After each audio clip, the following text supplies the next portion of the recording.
Pada materi ini masih tema 7, temanya kepemimpinan, subtema 3, ayo memimpin, pembelajaran 4 untuk kelas 6. Tujuan pembelajaran keempat ini adalah sebagai berikut. Yang pertama, melalui kegiatan membaca dan berdiskusi, siswa mampu mengidentifikasi penerapan nilai-nilai Pancasila dengan benar. Yang kedua, melalui penugasan, siswa dapat menjelaskan cara membuat karya patung dari bahan lunak dengan benar. Dan yang terakhir, melalui penugasan, siswa dapat membuat karya patung dari bahan lunak dengan baik. Pada materi ini, kita akan mengidentifikasi nilai-nilai Pancasila yang ada dalam cerita. Dan nanti kalian diskusikan nilai-nilai Pancasila apa saja yang ada dalam cerita berikut. Mari kita baca bersama-sama cerita berikut ini. Deda dan 5 butir kentang.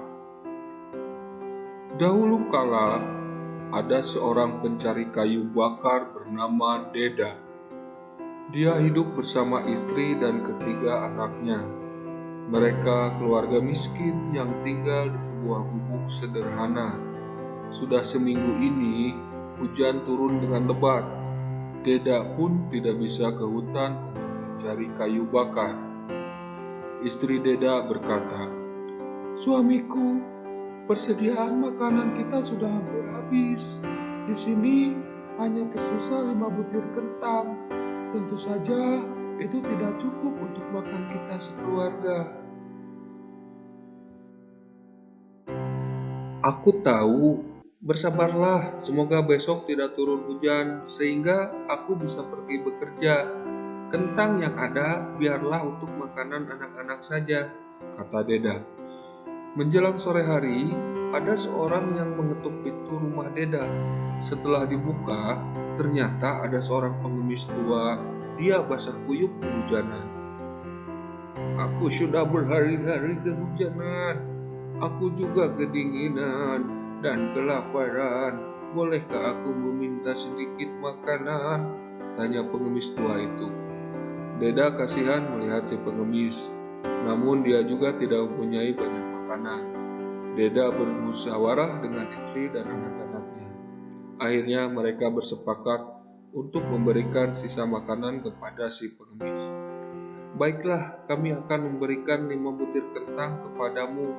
Kami sangat kasihan melihatmu," kata Deda kepada si pengemis. "Tunggulah sebentar, aku akan memasaknya dahulu," kata istri Deda. Setelah matang, kentang pun dihidangkan. Si pengemis makan 4 butir kentang. Kini kentang yang tersisa tinggal 1 butir. Sebelum pergi, dia berpesan, "Jika kalian mau makan, irislah kentang menjadi 5. Pasti cukup untuk makan keluargamu."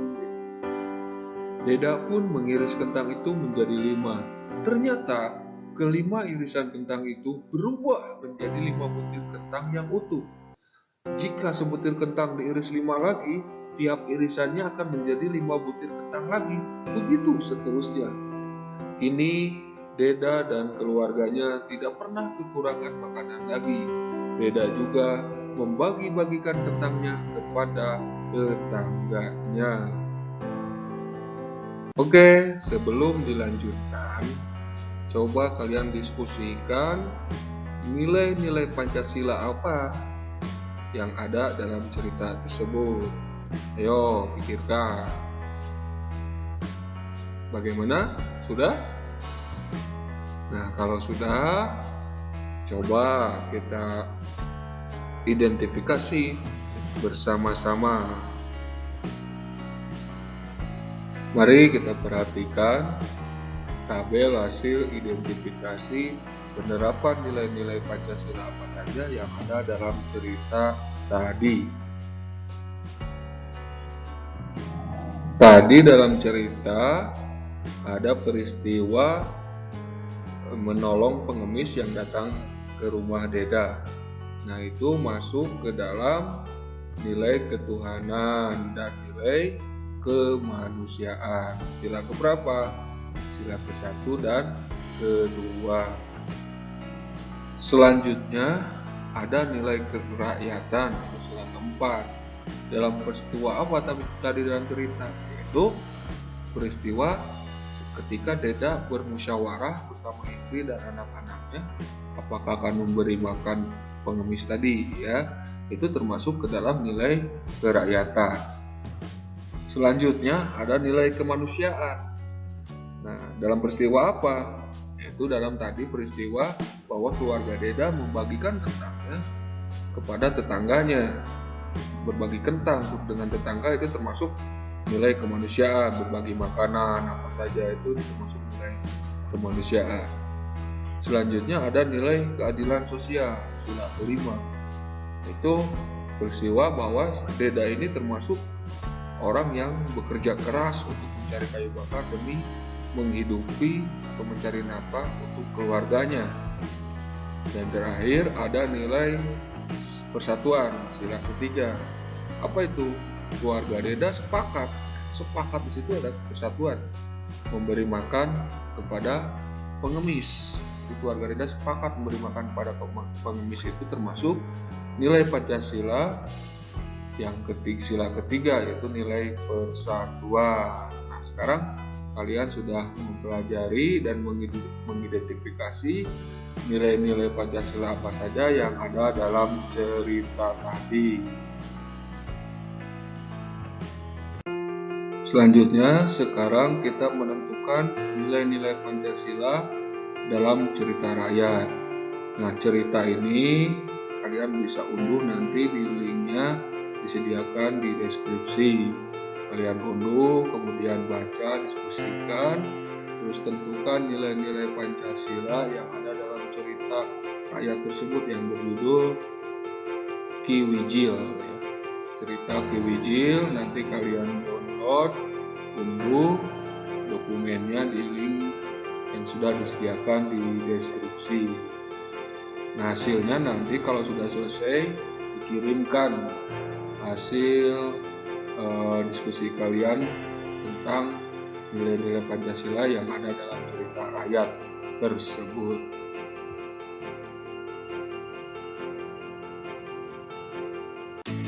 Pada pembelajaran sebelumnya kita sudah membuat rencana pembuatan patung dari bahan lunak. Kita sudah menentukan bahan dan alat dan teknik pembuatan patungnya. Nah, sekarang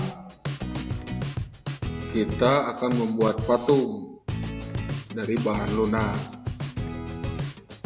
Membuat karya patung ya dari bahan lunak. Nah, kalian nanti buatkan video tutorialnya membuat patung tersebut, nanti dikirimkan videonya.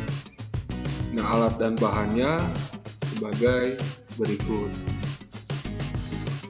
Alat dan bahannya yang pertama ember atau baskom berisi air, cat minyak dan kuas, cat minyak berwarna dan kuas, tongkat kayu untuk menumbuk, bisa menggunakan mutu, lalu kertas koran, lalu selanjutnya kawat kasa, lalu kemudian pati kanji, tepung ini tepung tapioka, lalu gunting. Itu yang alat yang bahan harus dipersiapkan. Membuat patung ini tugasnya selama 1 minggu. Kalian buat patung ini selama 1 minggu masing-masing kelompok.